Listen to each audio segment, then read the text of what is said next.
Hello friends, मैं बलराम कुशवाहा। हमारे YouTube channel Kushwaha educate class में आप सभी का स्वागत है। आज हम पढ़ने वाले हैं पास्ट परफेक्ट में प्रश्नवाचक नकारात्मक।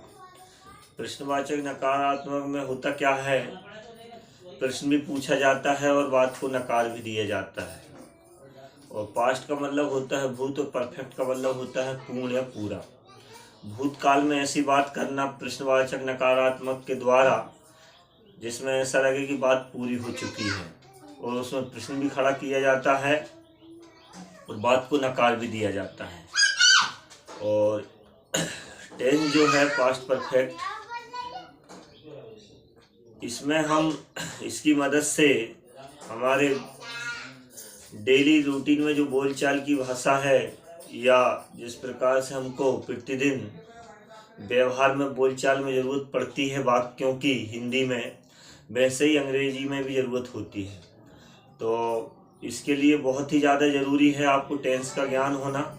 तो कक्षा 5वीं 6वीं से लेके ये मानिए कि 12वीं तक के विद्यार्थियों के लिए स्कूल में जो ट्रांसलेट की बात आती है करने की, चाहे हिंदी से अंग्रेजी हो या अंग्रेजी से अंग्रेजी वॉइस चेंज करना हो, उसमें काफ़ी मददगार होने वाला है। तो आइए देखिए किस तरह से हम आपको बताते हैं ट्रांसलेट करके स्क्रीन पर। पास्ट परफेक्ट पहचान है इसकी चुका था, चुकी थी, चुके थे। बात के अंत में इसमें हेल्पिंग वर्ब एक ही लगती है, हेड। आज हम पढ़ने वाले हैं इंट्रोनेगेटिव प्रश्नवाचक नकारात्मक। इसका स्ट्रक्चर है question word plus head plus subject plus not plus verb का third form plus object plus the of the sentence plus question mark. तो पहला वाक्य देखिए आप,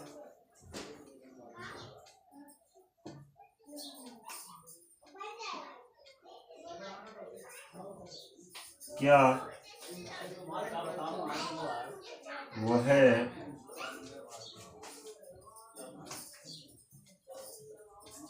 पत्र नहीं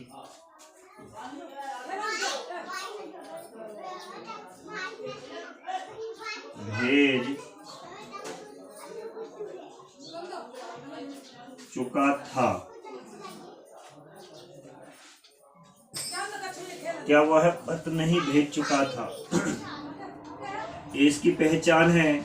चुका था, चुकी थी, चुके थे। इस वाक्य में क्या पहले आया है? तो जब भी क्या पहले आता है वाक्य में, तो हम जब ट्रांसलेट करते हैं तो उसको नहीं लिखते हैं क्या को।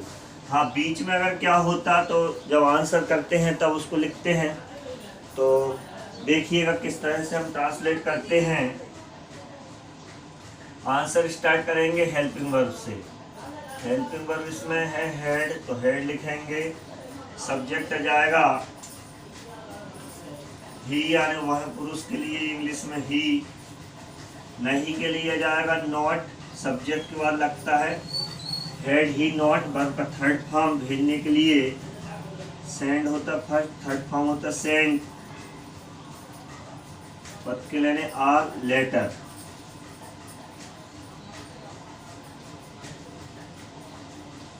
Question mark. He had he not sent a letter, क्या वह पत्र नहीं भेज चुका था? ये ट्रांसलेट हो गया है।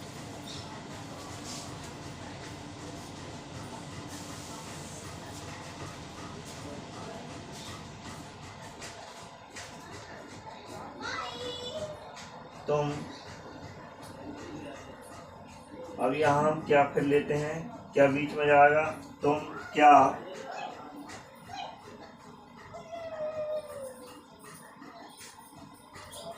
गृह कार्य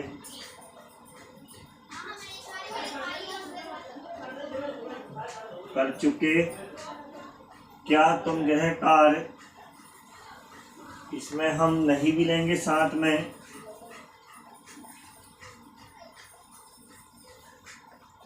क्या तुम क्या गृह कार्य नहीं कर चुके थे? देखिए वाक्य इसमें क्या है, क्या जो है ना बीच में आया है, शुरू में नहीं आया। तो हम इसको लिख सकते हैं। इसका आंसर देखिए किस तरह से हम ट्रांसलेट करते हैं। सबसे पहले हम यहाँ लिखेंगे व्हाट, हेल्पिंग वर्ब तो एक ही है, कोई दिक्कत नहीं है। हेड, सब्जेक्ट आ जाएगा यू, यू के बाद लिखेंगे हम नॉट, सब्जेक्ट के बाद नॉट। करने का थर्ड फॉर्म होता है डन, और गृह कार्य के लिए लिखेंगे हम homework.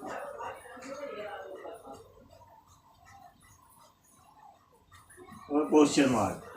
What had you not done homework, ये ट्रांसलेट हो गया है बहुत आसानी से। ऐसे और वाक्य देखिएगा हम ट्रांसलेट करते हैं।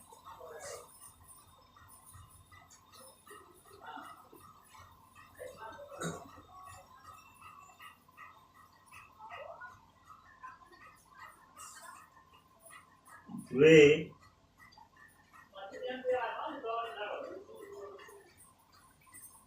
कितनी चाय नहीं पी चुके थे। वे कितनी चाय नहीं पी चुके थे। तो देखिए जो चाय होती है उसको मात्रा में रहती है, गिनती में नहीं रहती। तो यहाँ हम कितनी के लिए लिखेंगे हाउ मच, मात्रा के लिए क्वेश्चन वर्ड आ गया हाउ मच, यानी कितनी। मात्रा में हेल्पिंग वर्ब एक ही है हेड। डे के लिए लिखेंगे सब्जेक्ट यहाँ डे, डे के बाद आ जाएगा not. How much had they not, पीने का थर्ड फॉर्म होगा ड्रंक, तो यहाँ ड्रंक लिख देंगे।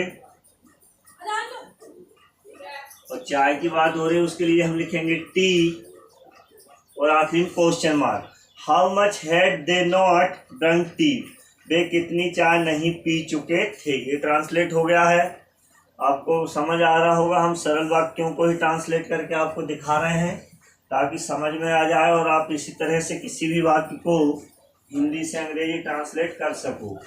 अभी 3 वाक्य कर दिए हमने, आपको और भी वाक्य दिखाते हैं। आसान आसान वाक्य, बहुत बढ़िया सरल शब्दों में सरल वाक्यों के साथ ट्रांसलेट। इसमें होगा क्या, आपको अगर एक बार समझ आ गया कि इस तरह से ट्रांसलेट करते हैं हम आसानी से, तो आप कोई भी वाक्य को पेपर में आसानी से ट्रांसलेट कर पाओगे, अपने अच्छे नंबर ले पाओगे। स्कूल के बच्चों के लिए बहुत ज़्यादा ज़रूरी है टेंस वगैरह आना, ग्रामर आना। देखिए चौथा वाक्य बताता हूँ।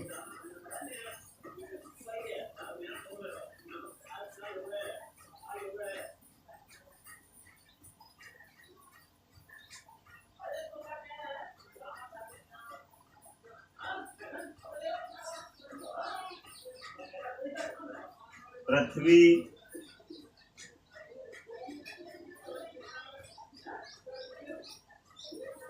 सूर्य के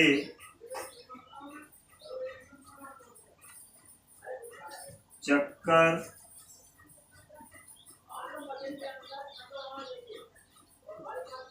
कब नहीं लगा चुकी थी। पृथ्वी सूर्य के चक्कर कब नहीं लगा चुकी थी। तो इसको देखिए ट्रांसलेट करते हैं हम। क्वेश्चन वर्ड है यहाँ कब, तो कब के लिए लिखेंगे हम व्हेन। हेल्पिंग वर्ब आ जाएगी हेड, सब्जेक्ट आ जाएगा दी अर्थ,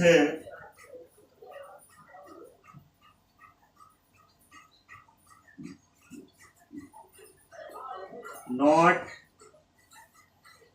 चक्कर लगाना के लिए लिखेंगे हम अराउंडेड,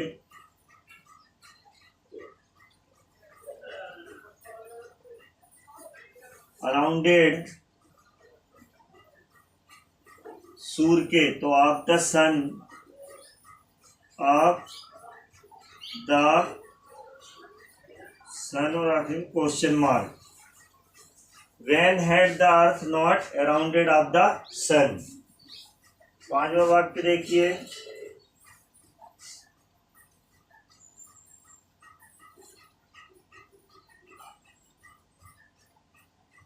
सूर्य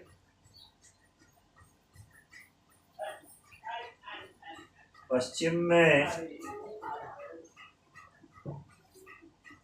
अस्त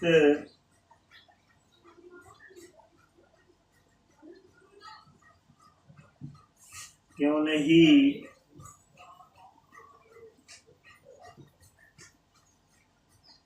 हो चुका था। सूर्य पश्चिम में अस्त क्यों नहीं हो चुका था, इसका ट्रांसलेट देखिए आप। बहुत आसानी से हम ट्रांसलेट करते हैं इस वाक्य को भी। सबसे पहले हम लिखेंगे क्यों के लिए बाय, हेल्पिंग वर्ब हो जाएगी हेड, सब्जेक्ट है सूर्य तो उसके लिए आ जाएगा द सन, और सब्जेक्ट के बाद लिखेंगे हम नॉट। अस्त होना क्रिया है, उसके लिए बोलते हैं हम set.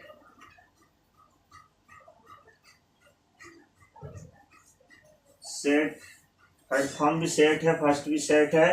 Bye had the sun not set पश्चिम में, तो पश्चिम में के लिए जाएगा इन, दिशा के नाम के आगे दा लगता है, मैं के लिए इन लिखेंगे तो इन द वेस्ट, और आखिर में क्वेश्चन मार्क। आपको समझ आया होगा किस तरह से हमने स्ट्रक्चर का सहारा लेके जो स्ट्रक्चर लिखा है, इसके सहारे से हिंदी से अंग्रेजी वाक्य को बहुत सरलता से ट्रांसलेट कर लिया है। बस आपको मीनिंग्स वगैरह याद रहना चाहिए, और स्ट्रक्चर याद रहना चाहिए, और पहचान याद रहना चाहिए, और कौन सी हेल्पिंग वर्ब किस टेंस में लगेगी, ये बस थोड़ा बहुत अगर आपने याद कर लिया तो आप अंग्रेजी में स्ट्रक्चर के द्वारा बहुत ही आसानी से हिंदी से अंग्रेजी वाक्य को अनुवाद कर पाओगे। ऐसे ही पेपर में आप कर पाओगे। हमारा वीडियो अगर आपको अच्छा लगा है, पढ़ाने का तरीका अच्छा लगा है, तो कृपया कर हमारे चैनल को सब्सक्राइब करें और वीडियो को लाइक करें और अपने दोस्तों के साथ शेयर करें। मिलते हैं नेक्स्ट वीडियो में, तब तक के लिए नमस्कार, धन्यवाद। ठीक है, मिलेंगे अगले वीडियो में आपसे।